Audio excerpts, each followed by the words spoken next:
Sebelum mendengarkan cerita jangan lupa tutup mata, oke kita masuk ke ceritanya. Di Gunung Rubah Agung, markas besar Sekte Raja Hantu.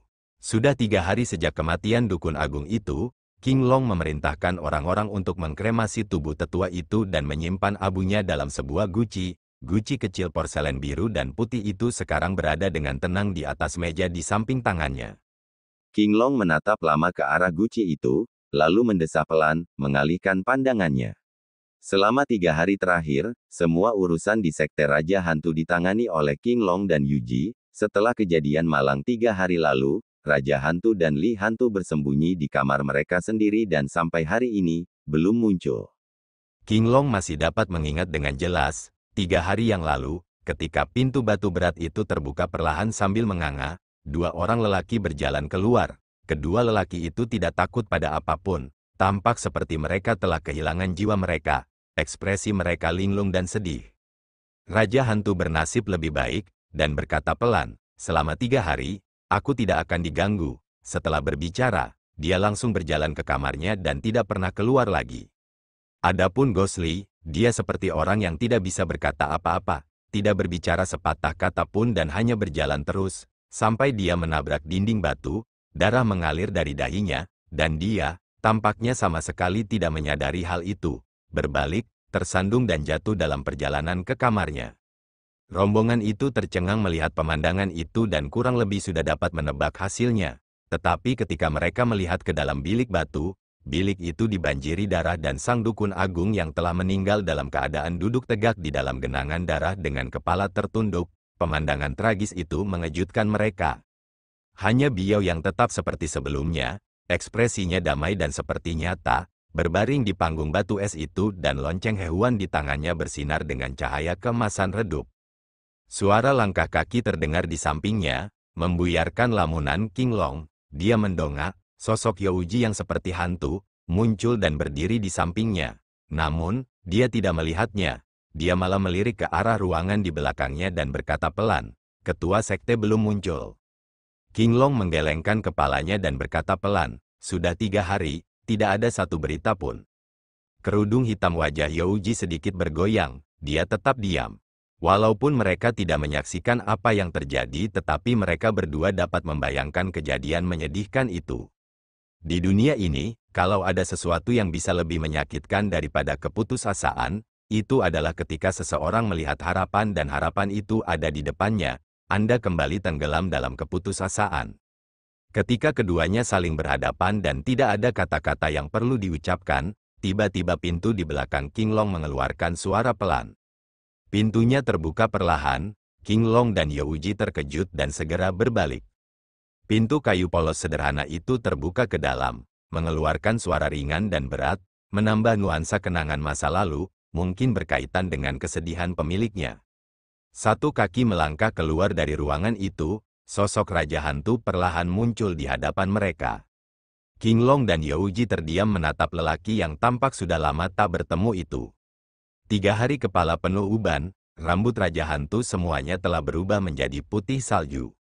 Suara King Long entah kenapa tiba-tiba berubah serak dan tidak yakin. Bahkan ketika dia mendengarnya, dia juga ragu kalau suara itu miliknya. Kepala sekte, apakah Anda baik-baik saja? Bibir Raja Hantu berkedut namun tidak bicara. Dia memejamkan mata dan sedikit memiringkan kepalanya ke atas, menarik napas dalam-dalam. Youji, di balik cadarnya, tiba-tiba berkata, kepala sekte, kau harus menjaga tubuhmu. Di akhir perkataannya, entah mengapa, ia tiba-tiba teringat Biao, suaranya tercekat. Bahu Raja Hantu bergetar pelan namun segera mereda saat ia membuka mata lagi, walaupun kesedihan dan kenangan masa lalu masih terukir di wajahnya, namun matanya sudah bersinar samar. Tatapan yang seolah mampu melihat perubahan-perubahan dunia. Aku tampak sudah sangat tua, dia mengucapkan satu kalimat, bibirnya bergerak sedikit, senyum tipis, tetapi di dalamnya, penuh dengan kesedihan. King Long dan Youji pada saat yang sama menunduk, tidak tahan melihat pria ini lagi. Raja Hantu sekali lagi menarik napas dalam-dalam, mengembuskan udara di dadanya, matanya berputar, lalu mendarat di meja di samping tangan King Long, guci porselen kecil itu.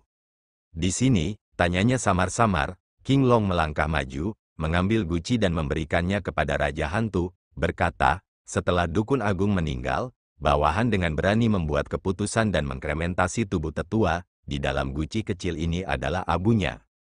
Raja Hantu diam-diam mengambil guci kecil itu, kedua tangannya membelainya dengan lembut selama beberapa saat, mendesah pelan dan berkata, Guru Agung ini meskipun tidak menyelamatkan Biao, tetapi meskipun tubuhnya lemah, telah menghabiskan seluruh kekuatannya dan mengumpulkan seluruh jiwa Biao. Meskipun pada akhirnya semuanya sia-sia, tetapi dia adalah dermawan kita. Dia menyerahkan guci itu kembali ke King Long dan berkata, pergilah dan persiapkan, dengan upacara resmi sekte suci kita, dengan hormat kirimkan Dukun Agung itu kembali ke perbatasan selatan. King Long mengambil alih guci porselen itu, mengangguk dan berkata, ya. Raja Hantu terdiam sejenak lalu berkata, bagaimana dengan Hantu Li, bagaimana kabarnya? King Long ragu sejenak, tetapi Youji sudah berbicara. Setelah keluar dari ruang batu dingin, dia tampak sangat hancur dan kehilangan akal sehatnya. Dia kembali ke kamarnya dan tidak pernah keluar lagi. Dia berhenti sejenak dan menambahkan dengan pelan, sampai sekarang, sudah 3 hari. Wajah Raja Hantu tampak muram, dia perlahan-lahan menggenggam kedua tangannya di belakangnya. Setelah waktu yang lama dia berkata pelan, 10 tahun kesedihan, semuanya muncul dalam semalam, ayo pergi, ayo kita pergi melihatnya. Setelah berbicara, dia berjalan santai sambil meletakkan kedua tangannya di belakang punggungnya. King Long dan Youji saling melirik satu sama lain lalu diam-diam mengikuti di belakang. Dilihat dari belakang, kepala Raja Hantu yang rambutnya sudah beruban, sosoknya tampak anehnya sunyi. Kamar Ghost Li cukup jauh dari kediaman Ghost King, tetapi lebih dekat ke kamar Biao yang dingin. Ini karena Ghost King tidak ingin bersedih lebih lama dan tinggal jauh dari tempat putrinya berada. Bagi Ghost Li, dia akan mengunjungi Biao hampir setiap hari jika dia berada di Majestic Fox Mountain.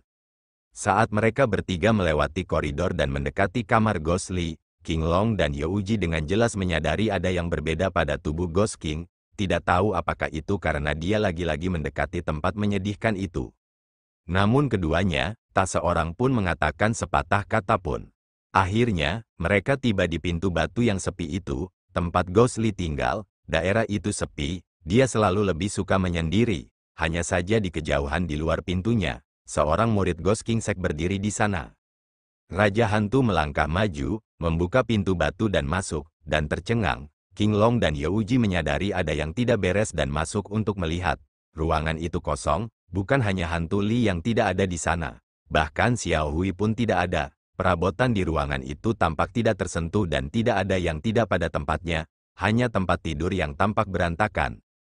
King Long mengerutkan kening, berbalik dan memanggil. Murid sekte Raja Hantu yang berdiri di luar pintu berlari tergesa-gesa, berlutut dan berkata, salam untuk kepala sekte. Raja Hantu menoleh dan melihat, King Long berkata lembut di sampingnya, beberapa hari ini bawahan selain menangani urusan sekte, ditempatkan di luar pintu kamar kepala sekte menunggu, sedangkan di sini, telah memerintahkan beberapa murid untuk mengawasi dengan saksama. Raja Hantu mengangguk pelan, lalu berbalik dan berkata kepada muridnya, kemana wakil pemimpin pergi? Murid sekte Raja Hantu itu jelas-jelas kagum pada Raja Hantu. Bahkan suaranya bergetar, berkata, menanggapi kepala sekte, wakil pemimpin mengurung diri di kamarnya selama 3 hari 3 malam, tanpa ada yang bergerak. Tepat ketika bawahannya mulai khawatir, dia tiba-tiba keluar pagi ini dengan monyet abu-abu itu dan langsung pergi. Raja Hantu terkejut, King Long mengerutkan kening dan berkata, kemana dia pergi? Murid itu menundukkan kepalanya dan berkata, murid itu mengikuti wakil pemimpin dan melihatnya berjalan keluar dari gunung lalu terbang menjauh. Murid itu melihat ekspresi wajahnya, sangat menakutkan sehingga tidak berani maju dan bertanya, malah kembali ke sini dan menunggu. Kilatan amarah melintas di wajah King Long, Raja Hantu tiba-tiba berseru, melangkah maju beberapa langkah dan mengambil surat tersegel dari atas tempat tidur, sambil melirik, menyerahkannya kepada King Long dan berkata, ini untukmu. King Long terkejut dan mengambilnya, memang benar Hantu Li yang telah menulis surat kepadanya. Tercengang, dia melirik Raja Hantu, melihat wajahnya yang tanpa ekspresi berpaling, mengerutkan kening dan merobek surat itu. Surat itu tidak begitu panjang dan dia segera selesai membacanya. Ekspresi gelap muncul di wajahnya, dia berkata pelan, kepala sekte. Raja Hantu berkata dengan acuh tak acuh, ada apa? King Long berkata, dalam surat itu, dia memintaku untuk bersusah payah mengirimkan abu dukun agung itu kembali ke Gua 7 Mil suku Miao di perbatasan selatan.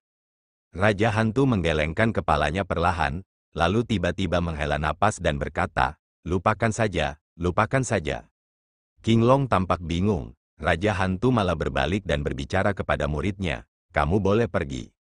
Orang itu, seolah-olah menerima pengampunan, bersujud 3 kali dengan berat dan buru-buru mundur. King Long menatap Raja Hantu dan berkata, kepala sekte, Hantu Li itu. Raja Hantu melirik ke arah ruangan kosong, tatapan melankolis di matanya. Setelah waktu yang lama berbalik, tanpa sepatah kata pun kepada King Long dan Youji, diam-diam berjalan keluar, suara rendah yang dalam samar-samar terdengar dari sosok punggungnya. Semuanya adalah orang-orang yang patah hati, sin berganti. Di perbatasan selatan, Lembah Fenxiang, sekte besar fraksi baik yang telah mengalami serangkaian kejadian tak terduga, hari ini mendapat berita mengejutkan lagi, dalam sekejap mata, menyebar ke seluruh lembah. Dari dalam Lembah Fenxiang, 7 ketukan genderang terdengar dari genderang surgawi di dalam kediaman Tianxiang, bergema jauh dan dekat, menandakan hari di mana Master Lembah Fenxiang Yun Yilan akan muncul dari pengasingannya. Semua murid Lembah Fenxiang bergerak untuk berdiri di posisi, tak seorang pun berani bersuara, di aula utama Lembah Fenxiang, aula Gunung Sungai, dengan Sang Guanche, Lu Xun di depan, Li Sun dan murid-murid lainnya di belakang, berbaris di depan aula, menunggu dengan sabar. Di antara kerumunan, yang paling mencolok adalah wanita yang berdiri di samping Li Sun, dia adalah Yan Hong. Tidak lama sebelumnya pada malam ketika rubah langit berekor 9 melarikan diri dari altar Inferno, Sang Guanche melihat Yan Hong palsu dan juga mengungkapkan bahwa orang itu adalah Jin Pinger dari sekte jahat He Huan. Namun, Yan Hong yang asli baru ditemukan 3 hari yang lalu di salah satu ruang bawah tanah bangunan Lembah Fenxiang. Tentu saja hari itu, Jin Pinger menggunakan sihir aneh untuk mengendalikan Yan Hong dan menyembunyikannya di lokasi seperti itu. Selama beberapa hari terakhir, orang-orang Lembah Fenxiang keluar dengan kekuatan penuh dan mencari di gunung-gunung besar dan kecil di dekatnya tetapi meninggalkan bangunan-bangunan di lembah, dan mereka baru menemukan Yan Hong ketika salah seorang murid, karena lembah itu kekurangan ramuan tertentu, pergi ke gudang bawah tanah tempat ramuan itu disimpan dan dengan demikian menemukan Yan Hong. Jika tidak ada yang tahu berapa lama lagi gadis malang itu harus menunggu di gudang bawah tanah. Setelah menderita beberapa hari ini, Yan Hong tampak pucat dan pucat. Tetapi sekarang, tidak ada seorang pun yang memperhatikannya. Setiap orang dari mereka memperhatikan pintu samping aula. Menurut tradisi, setelah menyendiri, Yun Yilan akan berjalan keluar dari sana untuk menemui mereka. Yang paling depan di antara kerumunan itu adalah Sang Guanche, masih berpakaian hitam-hitam, ekspresinya tenang, hanya saja orang-orang tidak mampu mendeteksi jauh di dalam matanya, samar-samar ada kilatan yang tidak biasa. Baginya, selama beberapa tahun terakhir, setiap kali guru lembah Yun Yilan, kakak seniornya, bertemu dengannya, mereka selalu dipisahkan oleh sekat lipat. Suaranya lemah dan terengah-engah, semakin melemah akhir-akhir ini. Awalnya dia juga tidak dapat mempercayainya, tetapi tidak lama kemudian, dia memperoleh keyakinan dalam hatinya. Kakak senior yang selalu menekannya ini, tampaknya sudah mendekati ajalnya. Tanpa diduga, genderang surgawi di kediaman Tianxiang bergemuruh bagai guntur, membungkamnya di tempat. Yun Yilan benar-benar mengakhiri pengasingannya. Mungkinkah dia benar-benar melatih keahliannya dalam pengasingan dan tidak menyembunyikan sesuatu? Hati Sang Guanche gelisah dan gelisah. Dan di belakang Sang Guanche, berdiri paling depan dari generasi murid yang lebih muda adalah Li Sun. Matanya tidak bisa menyembunyikan kegembiraannya. Selama ini, dia adalah murid kesayangan Yun Yilan dan bahkan orang yang disukai dewa di Lembah Fenxiang. Beberapa tahun yang lalu, Yun Yilan tiba-tiba menyendiri dan tidak memberikan petunjuk apapun sebelum mengambil keputusan. Sejak saat itu dia menutup diri dari dunia.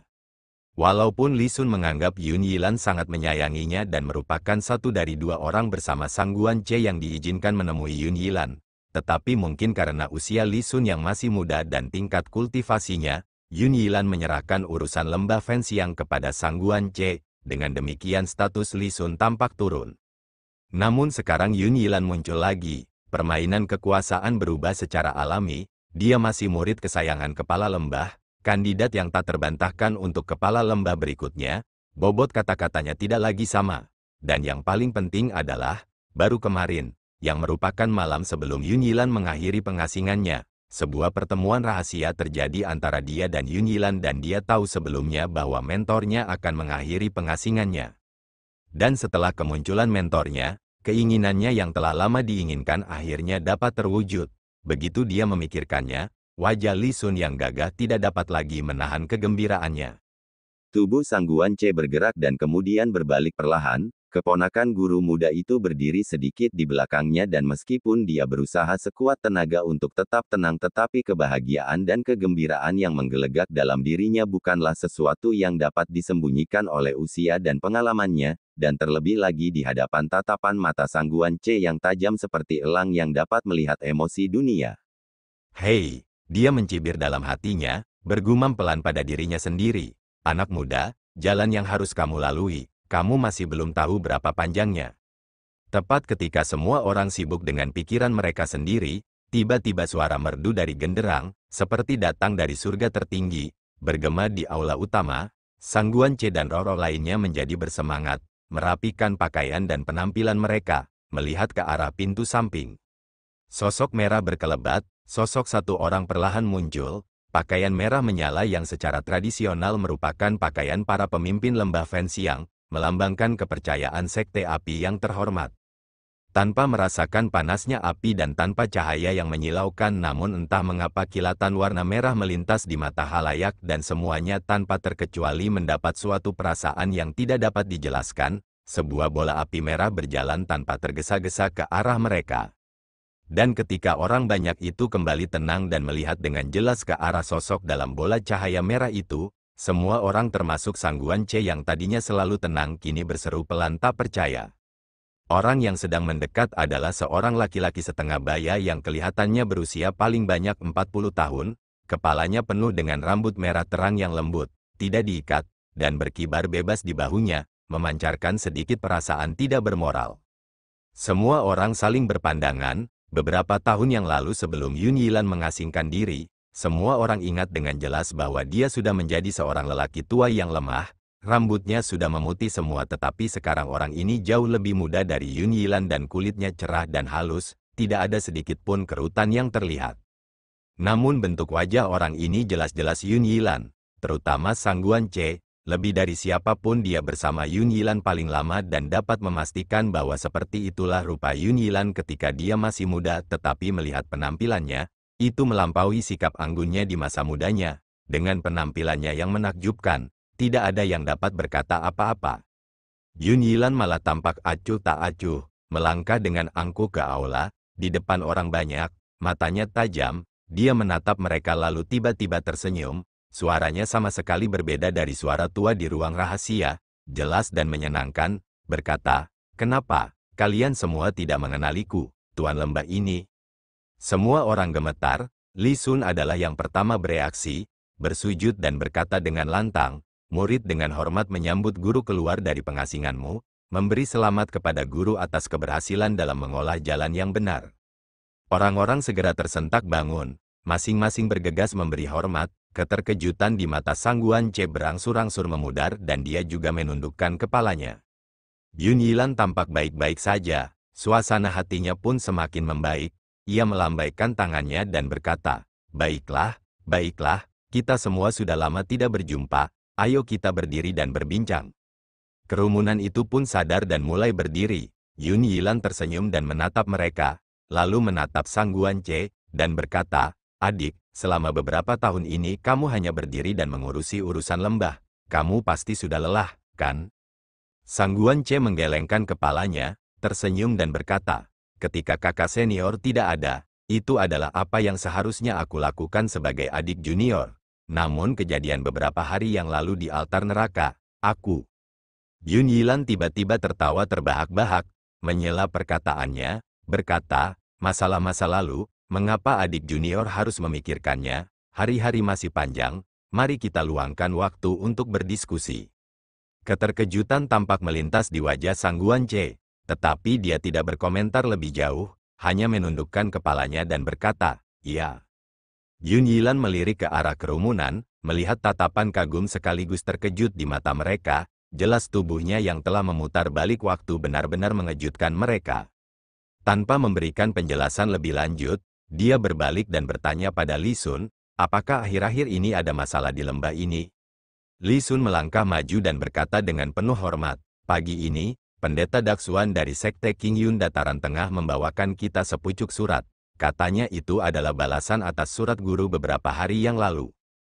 Saat berbicara, wajahnya tampak tenang, tetapi berbeda dengan wajah Sang Guan Ce. Selama Yun Yilan menyendiri, semua masalah di lembah Fenxiang ditangani olehnya. Surat-surat yang dikomunikasikan dengan kepala Sekte King Yun tentu saja merupakan masalah penting, tetapi dia tidak menyadarinya. Dan kedatangan balasan pagi ini entah bagaimana dicegat oleh Li Sun secara diam-diam. Jelas, kakak senior Yun Yilan tidak ingin dia ikut campur dalam masalah ini. Sang Guan Ce merasa amarahnya mendidih, tetapi wajahnya tampak normal seperti biasa, ekspresi yang tidak biasa itu melintas. Yun Yilan mengangguk dan mengambil surat itu dari tangan Li Sun, menilainya dan melihat tulisan di surat itu, untuk dibaca langsung oleh Yun Yilan dari lembah Fenxiang. Pengirim, King Yun Sekte Daksuan memberi hormat. Itu memang tulisan pendeta Sekte King Yun Daksuan. Yun Yilan tersenyum dan merobek surat itu, mengeluarkan kertas tipis dan membacanya sekali, senyum terus-menerus di wajahnya. Pada akhirnya, dia mengangguk sedikit, berhenti sejenak dan menyimpan surat itu baik-baik di dadanya, lalu berbicara keras kepada orang banyak, kita akhiri di sini saja, kalian semua kembali dan bersiap, tidak lama lagi aku akan memimpin murid-murid terkemuka lembah Fenxiang dan memasuki dataran tengah untuk mengunjungi Sekte King Yun dan Kuil Tianyin, guna membahas rencana penting dunia. Semua orang terkejut, sudah lama sejak lembah Fenxiang memasuki dataran tengah dengan kekuatan penuh, tanpa diduga tepat ketika kepala lembah muncul dari pengasingannya. Dia memberikan instruksi penting ini. Yun Yilan selalu dihormati dan orang-orang lembah tidak berpikir dua kali. Setelah memberi penghormatan, mereka pergi dan bersiap. Hanya Li Sun yang diminta untuk tetap tinggal. Sisanya pergi, hanya menyisakan Yun Yilan dan Li Sun di aula. Li Sun tersenyum dan berkata, Guru, keterampilan apa yang sebenarnya Anda latih selama pengasingan Anda yang dapat memberikan efek yang luar biasa? Yun Yilan tersenyum dan berkata, ini adalah keterampilan khusus yang diwariskan oleh para leluhur lembah Fenxiang kita. Kelak, jika kultivasimu sudah cukup, tidakkah kau pikir aku tidak akan mewariskannya padamu? Li Sun terkejut namun melihat senyum dan kehangatan di mata Yun Yilan, seakan mengandung makna yang dalam, ia berpikir sejenak dan merasa sangat gembira. Lalu segera bersujud dan berkata, murid ini berterima kasih atas kebaikan hati guru dan pasti tidak akan mengecewakan guru.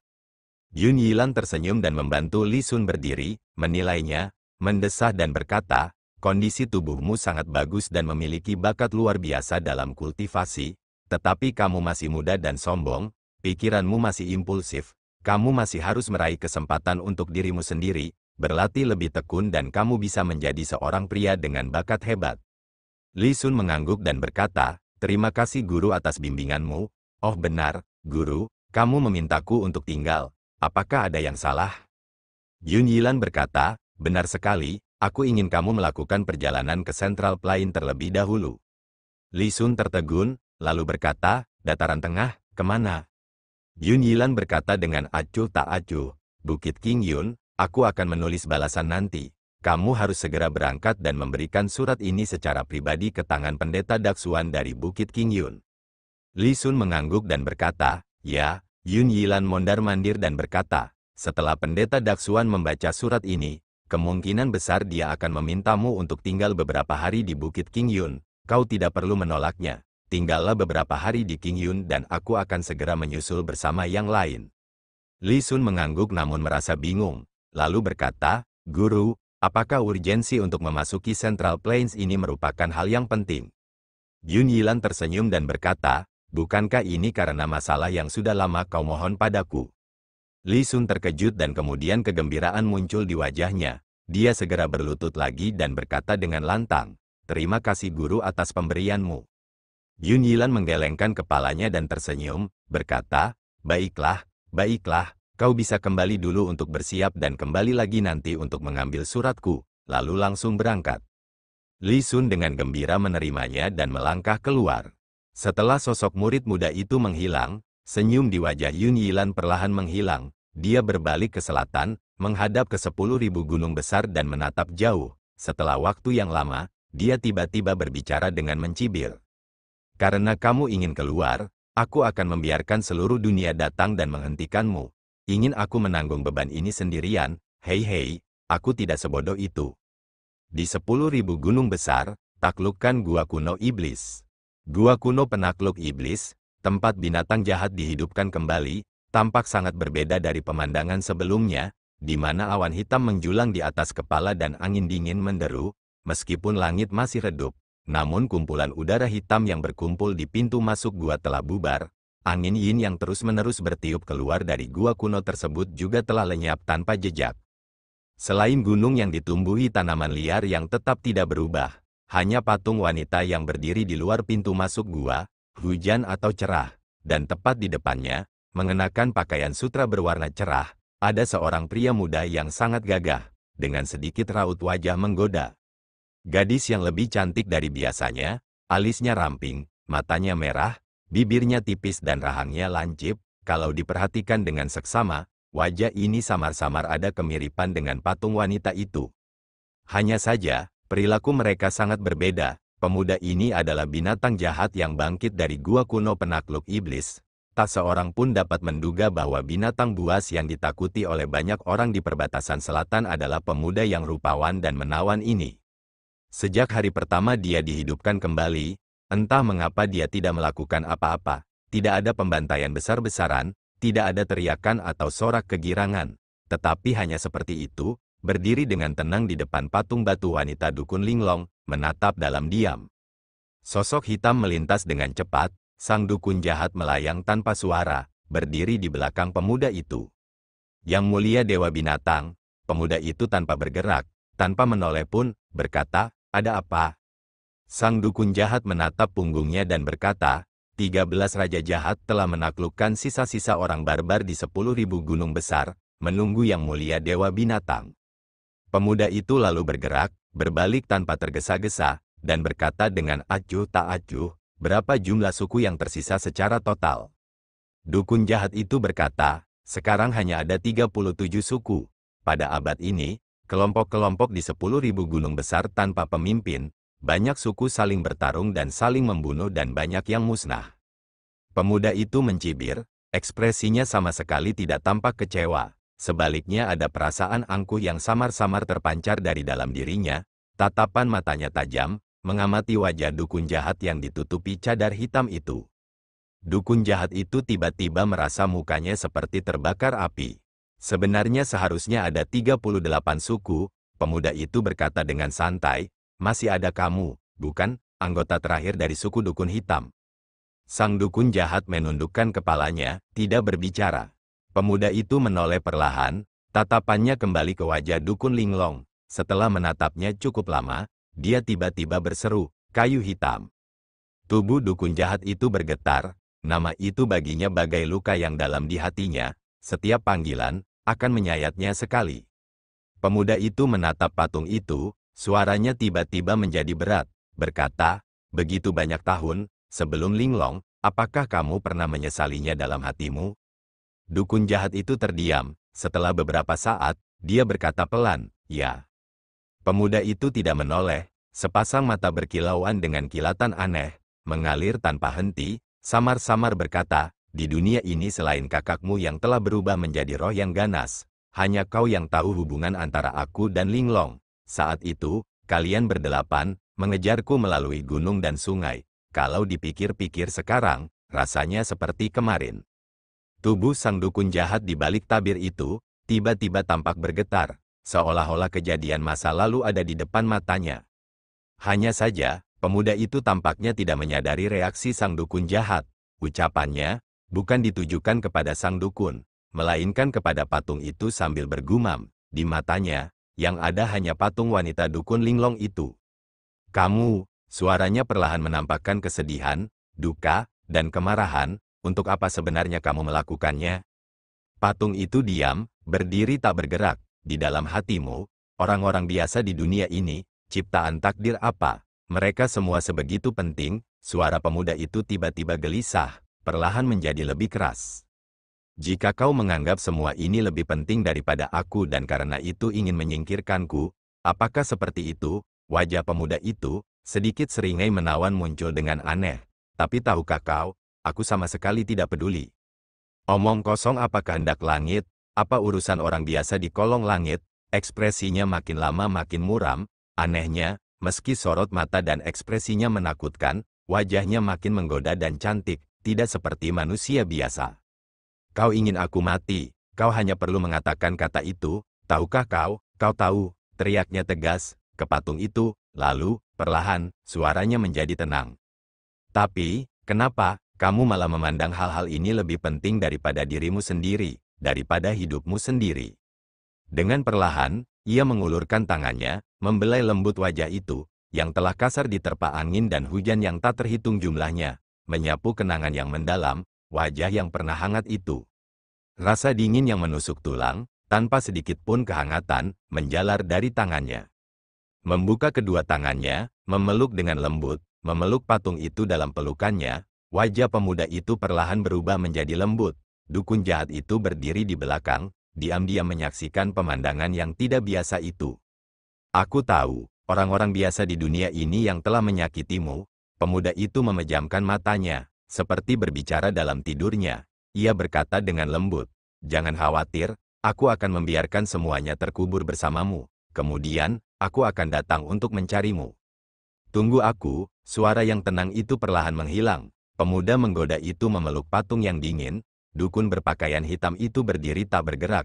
Kilat menyambar awan gelap, hujan gerimis turun dari langit. Hujan deras turun terbawa angin, menyelimuti dunia dalam kegelapan. Samar-samar, dukun jahat itu menatap kosong, hujan jatuh ke wajah patung itu, menetes tanpa suara.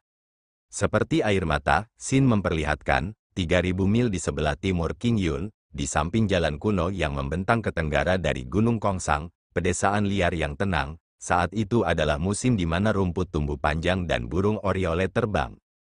Toko kecil milik keluarga Ho yang terletak 1 hari perjalanan dari kota Xiaoqi, seperti di masa lalu, berdiri sendiri di samping jalan setapak kuno, menyambut dan mengantar berbagai pelancong yang lewat. Pemilik toko, penjaga toko Ho, tidak akan ingat berapa banyak tamu yang telah ia sambut atau antar, dan tentu saja akan ada berbagai macam pelancong yang lewat.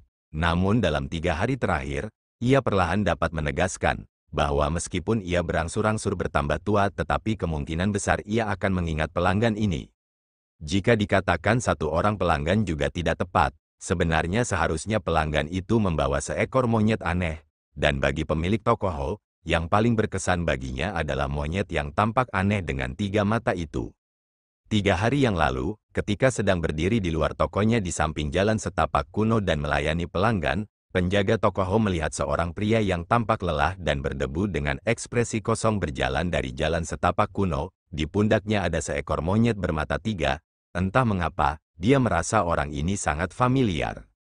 Ketika dia menghampirinya untuk menyambutnya dan bermaksud meyakinkan pelanggan ini dengan bujukannya yang berlebihan, tanpa diduga dia hanya mengucapkan satu kalimat.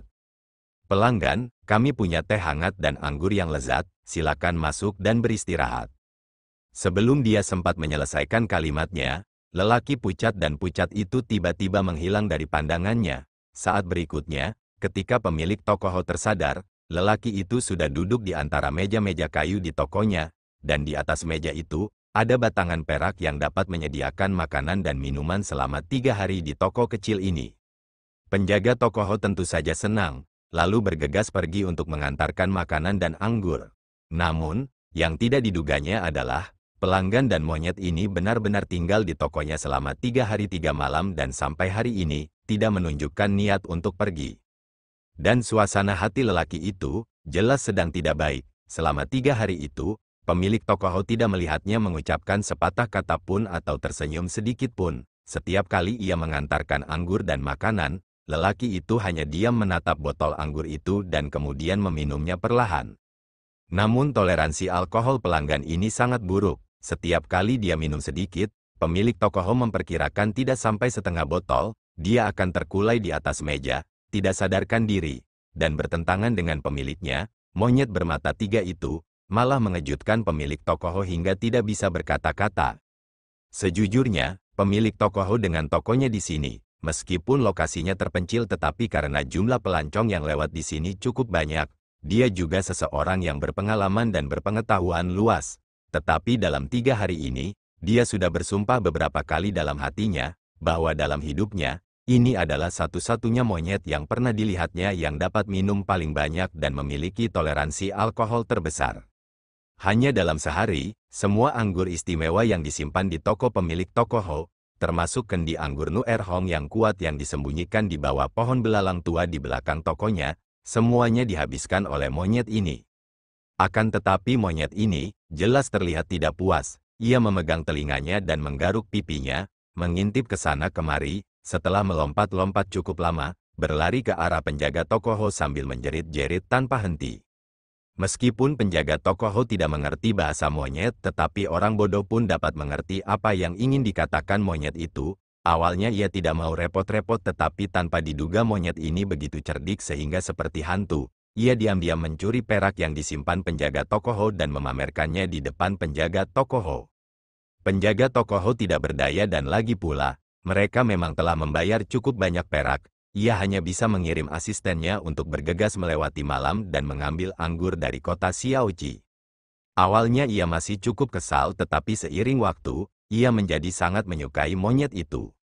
Dan selain kecintaannya pada anggur, monyet itu tidak memiliki sifat-sifat buruk lainnya, sebaliknya ia sering bermain dan tertawa di tokonya. Ketika ia dalam suasana hati yang baik, ia juga akan melakukan tindakan lucu seperti membuat api muncul dari udara tipis dari tangannya. Tidak hanya penjaga Tokoho yang tercengang, pedagang lain yang lewat juga terhibur dan tinggal lebih lama di toko penjaga Tokoho, meningkatkan pendapatannya.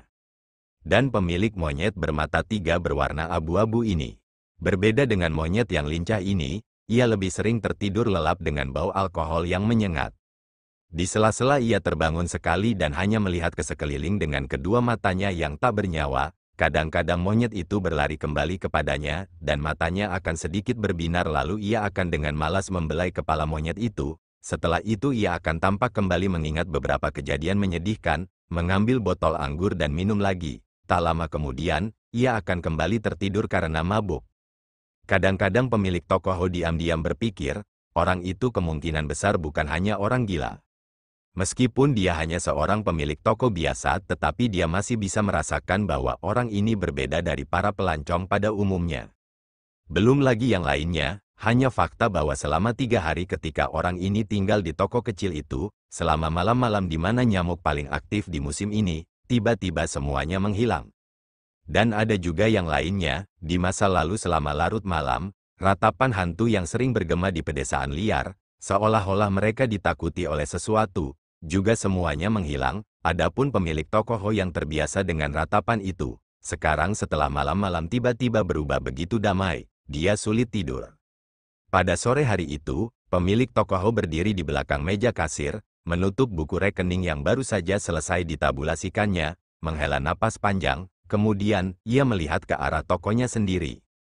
Masih ada sisa samar cahaya matahari yang terbenam di ufuk barat di luar jendela. Sembari menyinari matahari terbenam yang berwarna merah di ufuk, cahaya itu tumpah masuk lewat jendela-jendela toko, meninggalkan bayangan panjang dari meja-meja dan kursi-kursi di lantai, seakan-akan waktu juga telah berlalu dengan tenang di sini. Suasana hati si penjaga Tokoho tiba-tiba berubah aneh, sebuah pikiran terlintas di hatinya, kalau dipikir-pikir, usianya baru sekitar 50 tahun, meskipun asistennya selalu mengatakan bahwa usianya baru sekitar 40 tahun, tetapi dia sendiri tahu bahwa tubuhnya mulai melemah. Waktu tak menyisakan waktu bagi manusia, apakah ia akan menghabiskan seluruh hidupnya seperti itu? Ia menatap linglung pada bayangan-bayangan yang memanjang di lantai. Ketika ia mengangkat kepalanya, ia melihat lagi bercak-bercak pada keempat dinding toko kecil itu. Sisa sinar matahari yang sunyi, menyinari wajahnya, menyingkapkan beberapa perubahan kehidupan yang tidak dapat dijelaskan. Dia mendesah, menggelengkan kepalanya, beberapa hal lebih baik tidak dipikirkan. Penjaga Tokoho tertawa kecut, mengambil buku rekening dan berjalan menuju satu-satunya pelanggan di tokonya dan monyetnya. Pelanggan itu selalu duduk di meja paling dalam dan seperti biasa, terkulai di atas meja dalam keadaan mabuk, dan monyetnya berjongkok menyamping di atas meja, tangan kirinya memegang botol anggur, tangan kanannya mengambil makanan dari piring, seteguk anggur, seteguk makanan, hidup terasa indah. Penjaga toko Ho berjalan ke arah pelanggan itu, terbatuk pelan dan berdeham, tetapi matanya tidak dapat menahan diri untuk melirik monyet itu terlebih dahulu.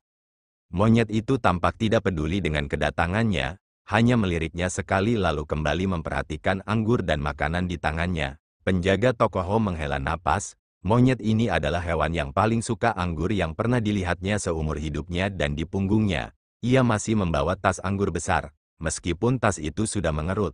Orang bisa menebak apa yang ada di dalamnya. Penjaga toko Ho menoleh, entah kenapa dia merasa gugup, bahkan dia sendiri tidak bisa menjelaskannya. Dia batuk beberapa kali lagi lalu berkata dengan hati-hati, "Ini, pelanggan." Pria di depannya tidak bergerak, penjaga toko Ho merasa canggung namun tetap melanjutkan. Pelanggan, begini, 3 hari yang lalu batangan perak yang Anda bayarkan sudah habis terpakai, toko kita hanya mendapat sedikit keuntungan, ya kan?" Lelaki itu, yang tidak tahu apakah dia benar-benar mabuk, tergeletak di sana dan tetap tidak bergerak. Penjaga toko Ho mendesah, tergagap, "Sebenarnya, pelanggan, perak batangan yang Anda bayarkan itu memang cukup banyak. Belum lagi makan di toko kecil kami selama 3 hari, bahkan hingga 5 hari juga sudah cukup. Hanya saja hewan mulia Anda sudah luar biasa, batas alkoholnya terlalu tinggi. Hanya 3 hari dan belum lagi menghabiskan semua anggur toko kami. Ia juga menghabiskan semua 4 tong anggur yang dikirim dalam 2 perjalanan." Ketika penjaga toko Ho berbicara sampai di sini, dia melirik lagi ke arah monyet itu menatapnya dan membuat wajah lucu. Penjaga toko Ho berkata dengan lemah lembut, "Bisakah Anda membayar beberapa perak lagi?" Benar, batangan perak yang Anda bayarkan 3 hari yang lalu, juga dicuri kembali oleh hewan mulia Anda dan masih belum dikembalikan, saya." Sebelum dia sempat menyelesaikan perkataannya, terdengar suara, sebuah batangan perak melompat beberapa kali ke atas meja, di hadapan penjaga toko Ho. Penjaga toko Ho menatapnya lekat-lekat, monyet itu telah mengambil perak curian dari suatu tempat dan melemparkannya ke atas meja. Penjaga toko Ho buru-buru mengambilnya dan menyimpannya di dadanya, tetapi ia ragu sejenak, melirik monyet itu, lalu mengeluarkan lagi uang perak itu, membuka pakaiannya, dan menaruhnya di lapisan dalam pakaiannya. Tepat ketika dia sedang menyimpan sumur perak itu dan hendak berbicara lagi dengan lelaki itu, tiba-tiba terdengar suara. "Apakah ada orang?" Penjaga toko Ho tertegun, lalu berbalik. Ada 3 orang berdiri di pintu masuk, 2 pria dan seorang wanita. Yang pertama adalah seorang tua, memegang sebatang bambu di tangannya, kain putih tergantung di atasnya bertuliskan 4 kata, "Pemandu Abadi." Di sampingnya, ada seorang gadis muda berusia 17-18 tahun, wajahnya cantik dan tersenyum. 2 orang muda dan tua itu, yang tua mempunyai sikap bak penganut Tao yang abadi sedangkan yang muda cantik dan anggun, dan di belakang mereka berdua, berdiri seorang laki-laki setengah baya, yang membawa semua barang bawaan namun dia tampak tidak biasa, kepalanya lebih tinggi dari kedua laki-laki lainnya, mukanya seperti anjing liar, pandangan yang menjijikkan. Penjaga toko Ho segera menghampiri mereka, lagi pula semua pelanggan dengan monyetnya tidak akan melarikan diri secara diam-diam. Lebih baik ia melayani pelanggan baru terlebih dahulu. Ia menyambut mereka dengan senyuman, "Ya, 3 pelanggan, kalian akan makan atau menginap?" Orang tua itu tersenyum, matanya pun ikut tersenyum. Katanya, "Kenapa, pemilik toko Ho, kamu tidak mengenali kami?" Penjaga toko Ho terkejut, dengan hati-hati memperhatikan lelaki tua itu dan bagaimanapun juga, dia tidak dapat mengingatnya.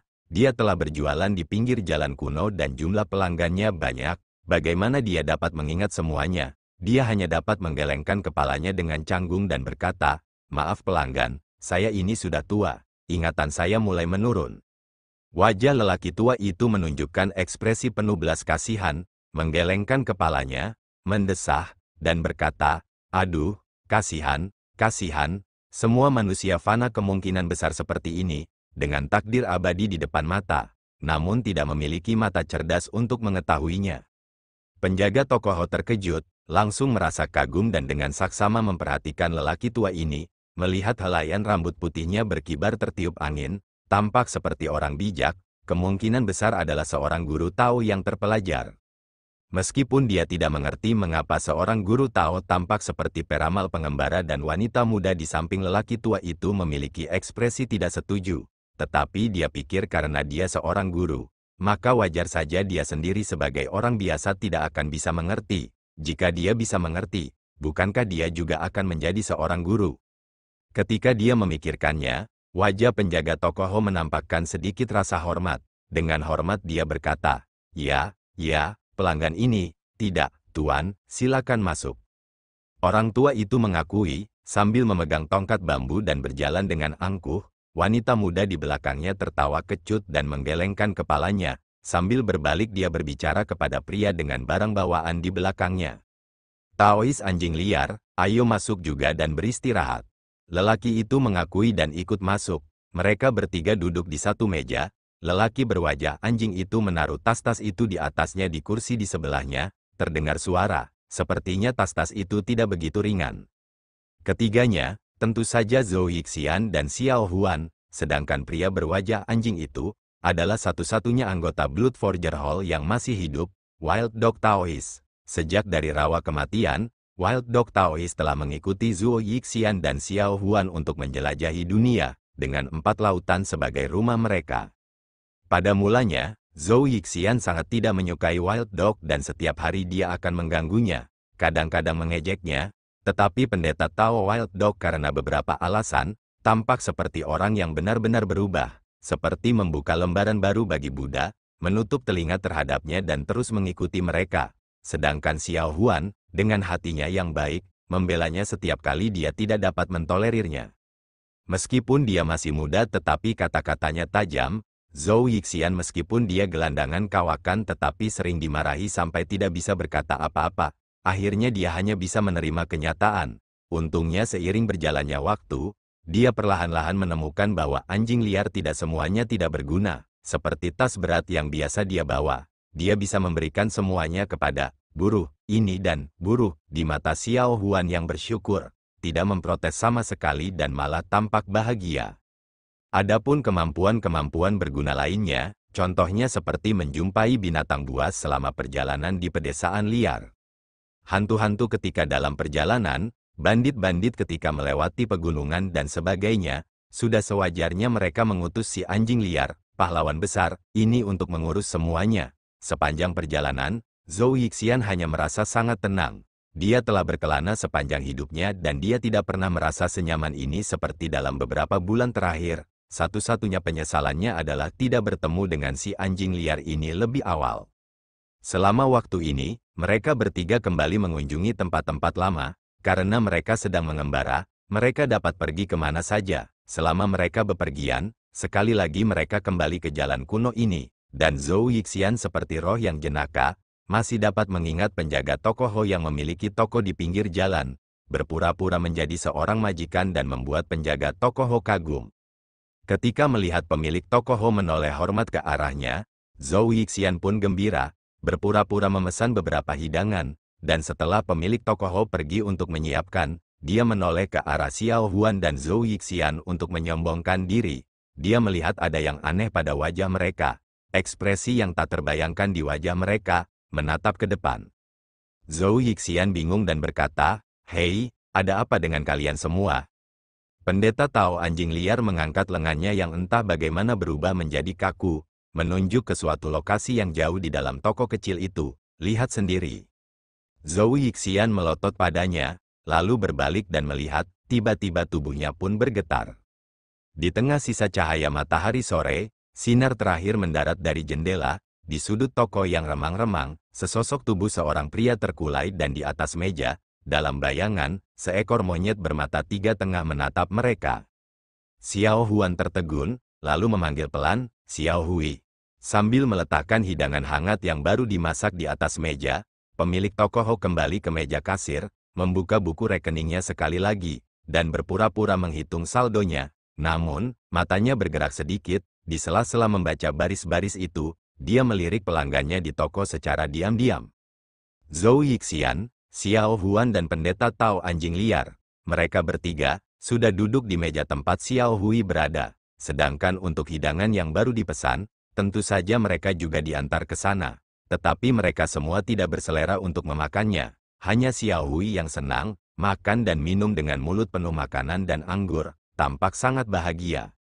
Zhou Yixian dan mereka berdua, saat ini tidak sedang melihat ke arah Xiao Hui, tapi diam-diam menatap ke arah laki-laki yang tergeletak di atas meja. Xiao Huan perlahan mengulurkan tangannya, mendorong pria itu dan berteriak pelan, "Hantu, Li." Pria itu setelah didorong olehnya, tidak menunjukkan reaksi apapun. Zhou Yixian dan Wild Dog saling berpandangan. Postur tubuh lelaki itu, jelas sekali adalah hantu Li yang pernah mereka temui di masa lalu. Tetapi sosok yang pernah menimbulkan rasa takut pada banyak orang ini, telah menjadi begitu terpuruk, sehingga untuk sesaat mereka tidak mampu memahaminya. Xiao Huan menoleh, bertanya dengan heran, mengapa dia menjadi seperti ini? Mata Zhou Yixian membelalak dan dia mengangkat bahu, berkata, "Jangan tanya kami." Dia terdiam beberapa saat, tiba-tiba mengerutkan kening dan menoleh ke arah Xiao Hui yang berjongkok di meja, tersenyum dan berkata, "Monyet kecil, apa yang terjadi pada tuanmu?" Ketiga bola mata Xiao Hui menoleh bersamaan, menatap lelaki tua itu dengan sikap bak dewa namun tidak bereaksi apa-apa, hanya ekornya yang terangkat ke atas, bergoyang beberapa kali lalu mengeluarkan suara gerutuan dari mulutnya, lalu dengan angkuh berbalik dan meneguk seteguk minuman, sama sekali tidak menghiraukan lelaki tua itu. Zhou Yixian langsung merasa malu, lalu dia langsung berteriak dengan marah, "Monyet sialan, beraninya kau bersikap seperti itu padaku, kau memberontak ya, jika kau membuat keabadianmu marah, tunggu sampai aku menggunakan kekuatan spiritualku untuk menaklukkanmu dan menghancurkanmu di bawah Gunung Qingyun, menjebakmu selama 1800 tahun, lihat apakah kau takut." Sebelum dia bisa menyelesaikan perkataannya, Zhou Yixian hanya mendengar suara siulan. Kegelapan pekat di depan matanya, ada sesuatu yang tengah menerjang ke arahnya dan sepertinya dia tidak akan mampu menghindarinya tepat waktu. Xiao Huan berseru kaget dan untunglah, sebuah tangan terulur dari samping, dengan cepat mendorong Zhou Yixian ke samping dan dia pun terjatuh ke lantai. Zhou Yixian terkejut dan jatuh terlentang dengan kaki dan tangan terangkat ke udara, tatapan yang menyedihkan bagi lelaki tua yang tampak seperti dewa. Namun setidaknya dia terhindar dari serangan yang datang, benda itu meleset dari sasarannya dan terbang beberapa jarak sebelum terdengar suara teredam, menghantam dinding, itu adalah tulang bebek panggang. Kelompok yang termasuk penjaga Toko Ho, yang menyaksikan keributan itu dari kejauhan, menoleh dan melihat bersama, monyet bermata tiga itu tengah mengunyah paha ayam dengan riang. Apakah ia menggunakan tangannya untuk melempar tulang ataukah meludahkannya menggunakan mulutnya? Zhou Yixian menggertakkan giginya karena benci, tetapi dengan pengetahuannya yang mendalam, dia tahu bahwa monyet ini adalah hewan yang sangat cerdas secara spiritual dan jika dilihat dari penampilannya, dia tampak pemarah. Sebaiknya dia tidak memancingnya. Selain itu, dia juga memiliki seorang guru bernama Gosli yang terkenal suka menghisap darah. Jika orang itu bangun, maka itu akan lebih merepotkan.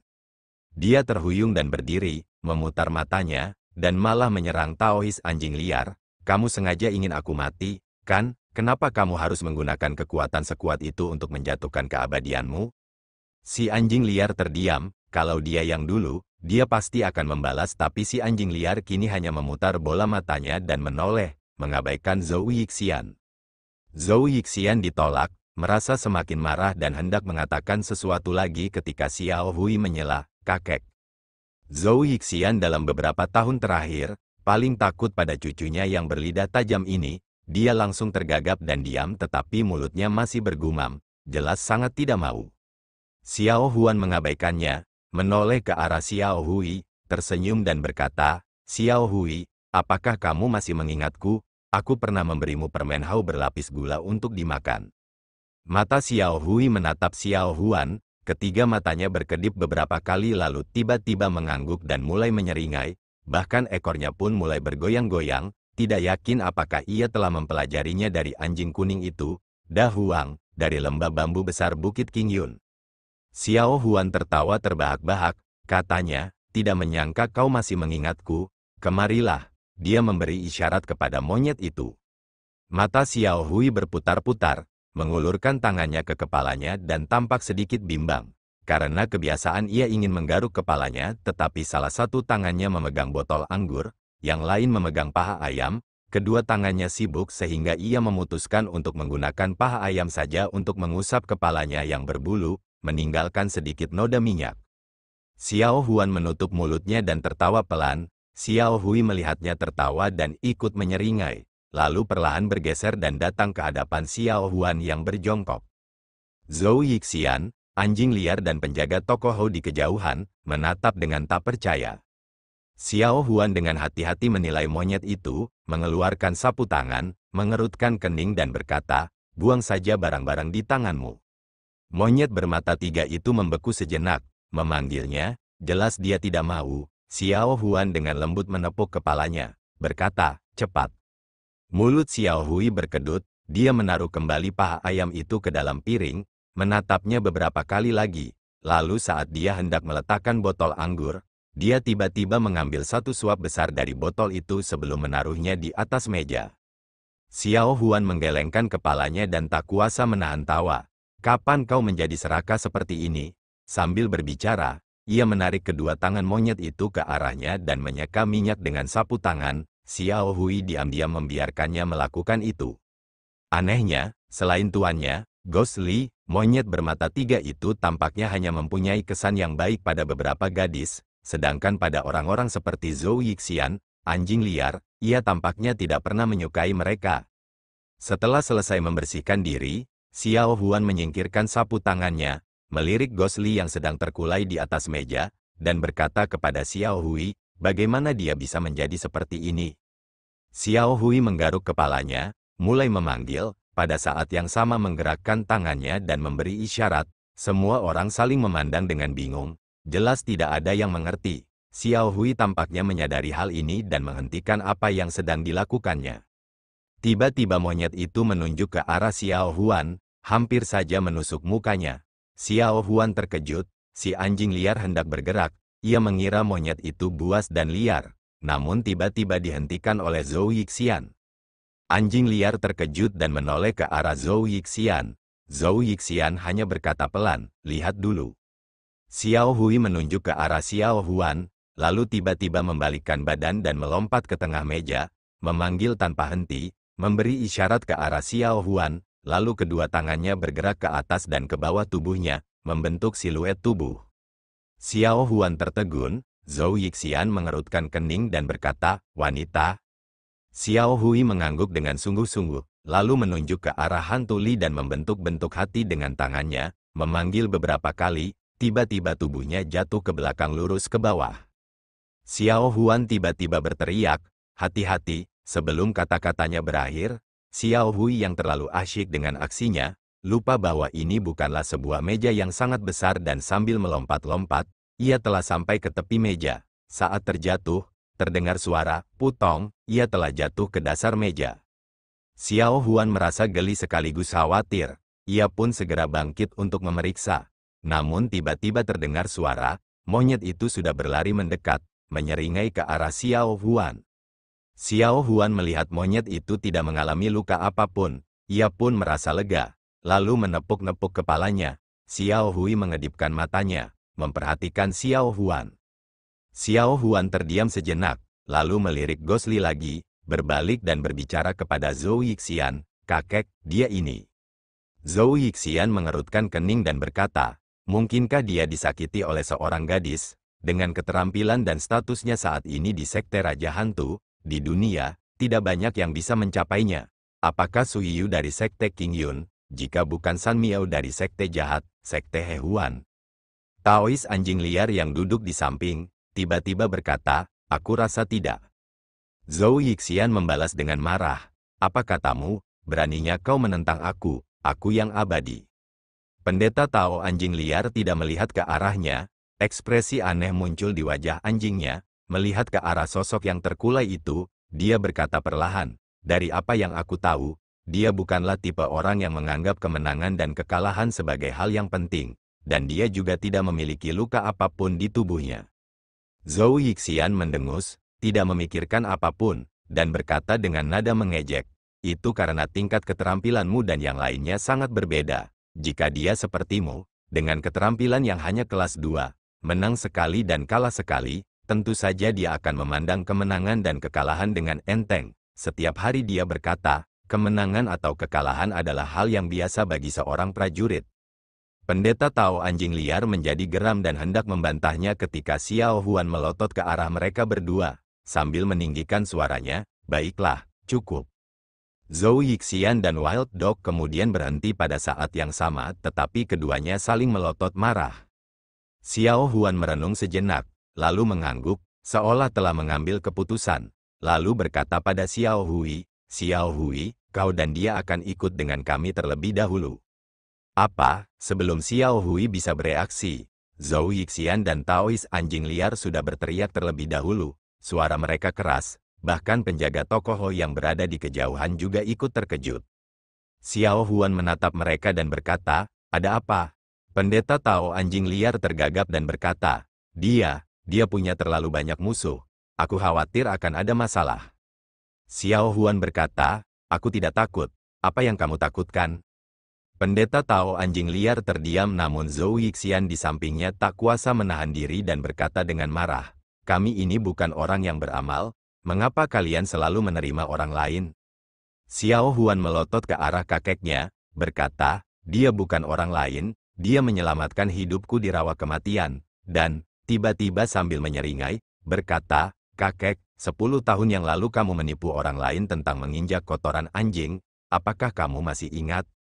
Pendeta Tao anjing liar terkejut, Zhou Yixian malah tersipu, dan berkata dengan marah, skor lama 10 tahun yang lalu, mengapa kau mengungkitnya? Xiao Huan mendengus, berkata dengan acuh tak acuh, baguslah kau ingat, lagi pula aku tidak bisa berdiam diri dan tidak melakukan apa-apa. Setelah berbicara, dia mengabaikan kakeknya dan berbalik untuk melihat Gosli. Ketika dia membalikkan tubuh lelaki itu dengan lembut, tercium bau alkohol yang kuat. Xiao Huan mengerutkan kening, melihat wajah yang dikenalnya itu, kedua matanya terpejam rapat, alisnya berkerut erat, tidak tahu apakah dalam mimpinya, dia juga sedang berduka. Xiao Huan diam-diam memperhatikan wajah lelaki itu, tiba-tiba sebuah kejadian terlintas di benaknya, hari itu di luar rawa kematian, lelaki ini datang ke kandangnya, diam-diam berkata satu kalimat. Kamu sudah tumbuh dewasa. Zhou Yixian tentu saja tidak tahu kalau cucunya tiba-tiba memiliki pikiran-pikiran yang liar. Tetapi dia jelas tahu kalau dia akan memiliki masalah besar tambahan. Dengan demikian, bagaimana dia bisa berada dalam suasana hati yang baik? Dia dengan marah berbalik, melotot ke arah Gosli, berteriak keras, pemilik toko, tagihan. Penjaga toko bergegas berlari mendekat, tersenyum sopan dan berkata, pelanggan, apakah Anda tidak akan tinggal lebih lama? Zhou Yixian membalas dengan ketus, tinggal lebih lama, aku yang abadi, hanya tinggal sebentar dan mengundang masalah besar, jika aku tinggal lebih lama, aku akan diganggu sampai mati. Penjaga toko menahan tawanya dan berkata, terima kasih pelanggan, 4 perak. Zhou Yixian masih bergumam, mengeluarkan uang perak dari dadanya, tiba-tiba Xiao Hui bergegas mendekat dari samping, mengeluarkan kantung anggur besar dari punggungnya dan terus melambai di depan penjaga toko tanpa henti. Zhou Yixian, Xiao Huan dan yang lainnya tercengang, tidak tahu apa yang sedang direncanakan monyet ini. Sebaliknya penjaga toko yang telah tinggal bersama monyet ini selama 3 hari, kurang lebih tahu sedikit, dia mengerutkan kening sedikit dan setelah terdiam sejenak, tiba-tiba berkata, apakah kamu ingin menambahkan anggur ke dalam kantong anggur ini? Xiao Hui gembira sekali, mengangguk sungguh-sungguh, dan menyeringai. Zhou Yixian dan yang lainnya tercengang. Setelah beberapa lama, Xiao Huan terbatuk-batuk, tertawa datar dan berkata, pemilik toko, bantu saja dia menambahkan, tambahkan sedikit anggur kalau begitu. Penjaga toko merasa gembira, segera mengakuinya, berbalik dan pergi mengambil anggur. Kantung anggur ini benar-benar besar, setelah anggur dituangkan, kantung anggur itu perlahan-lahan menggelembung keluar, tetapi penjaga toko setelah menuangkan 2 tong anggur ke dalamnya, masih belum memenuhinya. Xiao Hui tersenyum bahagia di sampingnya, Zhou Yixian sebaliknya tidak tahan lagi, mengabaikan statusnya yang abadi, melompat dengan marah dan berkata, cukup, cukup. Sebuah bayangan hitam melesat ke wajahnya, namun kali ini Zhou Yixian yang sudah berpengalaman, dengan cepat menghindar begitu mendengar suara itu dan benar saja Xiao Hui lah yang telah melempar piring itu pecah berkeping-keping di lantai. Sebelum Zhou Yixian sempat berkata apa-apa, piring-piring di atas meja, satu demi satu dilempar oleh Xiao Hui, dia menghindar ke kiri dan ke kanan dan tidak bisa melanjutkan kata-katanya. Penjaga toko Ho, mendengar suara piring pecah yang renyah, langsung merasa sakit hati dan karena tasnya hampir penuh, dengan cepat berkata, lupakan saja, karena sisa anggur itu kuanggap sebagai traktiranku, Tuan Monyet, jangan lempar piring lagi, ini, orang bijak ini kau cukup membayarku 2 tong anggur saja sudah cukup. Xiao Hui lalu berhenti, Zhou Yixian berhenti bergerak, terengah-engah keras dan mengumpat namun tidak berani mendekati monyet bermata 3 pemarah itu lagi. Xiao Huan tersenyum, berbalik dan melirik Gosli lagi. Namun dia tidak menyadari Taois anjing liar yang sedari tadi terdiam. Saat ini dia juga tengah menatap Gosli dari samping, kilatan aneh perlahan berkelebat di matanya. Di Bukit Qingyun, puncak Tongtian, tangga batu di depan Crystal Hall, di kolam giok yang dingin, binatang roh penjaga gunung sekte Qingyun, kilin air dengan malas terbalik di dalam air, gelombang air berbusa dan bergulung-gulung, menyembur keluar dari gerakan tubuhnya yang besar, melonjak naik menjadi lapisan-lapisan gelombang, luar biasa dan mengesankan. Li Sun, yang dikirim khusus dari lembah Fenxiang, melihat semuanya dari tangga batu, menoleh, tersenyum dan berkata, sudah lama mendengar bahwa binatang roh penjaga gunung sekte Qingyun, kilin air, adalah binatang roh berusia 1000 tahun, sekarang setelah aku melihatnya sendiri, sungguh luar biasa. Kakak senior Li terlalu memuji, sebuah tawa yang jelas terdengar di samping Li Sun, itu berasal dari cabang utama sekte Qingyun, puncak Tongtian, murid yang paling terkenal Xiao Yichai, dia juga melirik ke arah kilin air, tersenyum dan berkata, binatang spiritual itu ditundukkan oleh pendiri sekte Qingye, untuk mengingat kehebatan leluhur kita saat itu benar-benar membuat kami para murid junior menghormati dan menghargai. Li Sun tersenyum dan mengangguk, dia berasal dari sekte fraksi baik yang mapan, pandangannya tinggi tetapi dia juga sangat kagum terhadap pendiri Qingye yang sangat berbakat dan cemerlang. Xiao Yichai mengulurkan tangannya dan memberi isyarat ke arah puncak gunung, kakak senior Li, tolong. Li Sun, setelah menolak dengan rendah hati sejenak, berjalan mendekat bersama Xiao Yichai. Xiao Yichai mengobrol sambil berjalan, aku penasaran apa tujuan kedatangan kakak senior Li kali ini. Li Sun tersenyum dan berkata, sebenarnya tidak ada apa-apa. Hanya saja guruku punya surat dan ingin aku memberikannya kepada pendeta Daksuan. Xiao Yichai terkejut, katanya, kenapa? Jangan katakan padaku bahwa Tuan Lembah terhormat Yun tetua senior sudah keluar dari pengasingannya. Beberapa waktu lalu aku masih mendengar dari Lu Sueki yang baru saja kembali dari perbatasan selatan, bahwa Yun tetua senior masih dalam pengasingan. Li Sun tersenyum dan berkata, tidak ingin menyembunyikan fakta dari kakak senior Xiao. Guruku baru saja keluar beberapa hari yang lalu.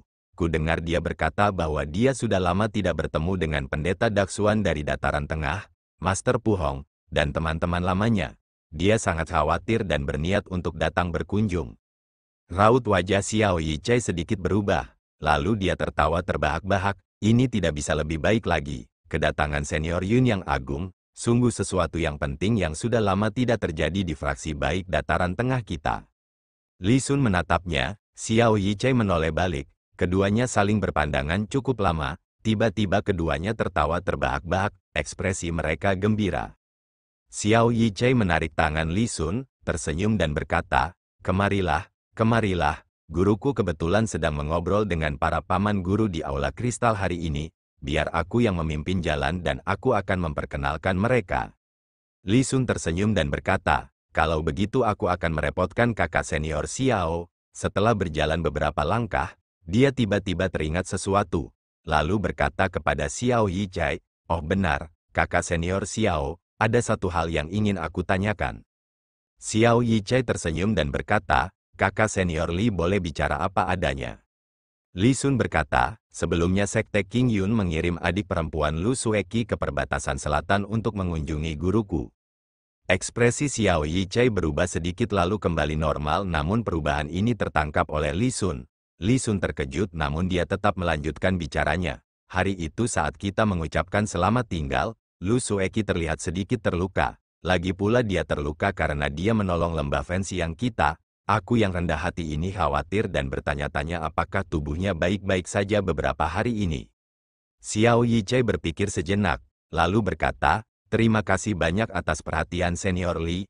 Adik perempuan Lu baik-baik saja. Baik saja. Hari ini Master Suiyu juga membawa serta murid-muridnya, Wen Min dan Lu Sueki. Nanti kau bisa menemuinya. Wajah Li Sun tidak dapat menyembunyikan sedikit pun rasa gembira. Dia mengangguk dan mengakui. Xiao Yichai melihat ekspresinya tetapi tidak berkomentar. Keduanya berjalan mendekat, mengganti topik pembicaraan. Mereka mengobrol tentang hal-hal yang tidak relevan dan tidak lama kemudian, keduanya mencapai puncak tangga dan tiba di depan aula kristal puncak Tongtian. Sebuah bangunan monumental yang mengagumkan muncul di hadapan Li Sun. Li Sun menatapnya beberapa saat, mendesah dan berkata, aku selalu mengira aula sungai gunung lembah Fenxiang, altar Inferno sudah menjadi mahakarya dunia. Hari ini setelah melihat ini, aku baru menyadari bahwa ada manusia di balik manusia, langit di balik langit. Xiao Yichai tertawa terbahak-bahak dan berkata, kakak Li baik sekali, kemarilah. Li Sun tertawa dan mengikuti Xiao Yichai, tiba di depan aula kristal, menarik napas dalam-dalam, merapikan pakaiannya dan kemudian melangkah masuk. Terima kasih telah mendengarkan.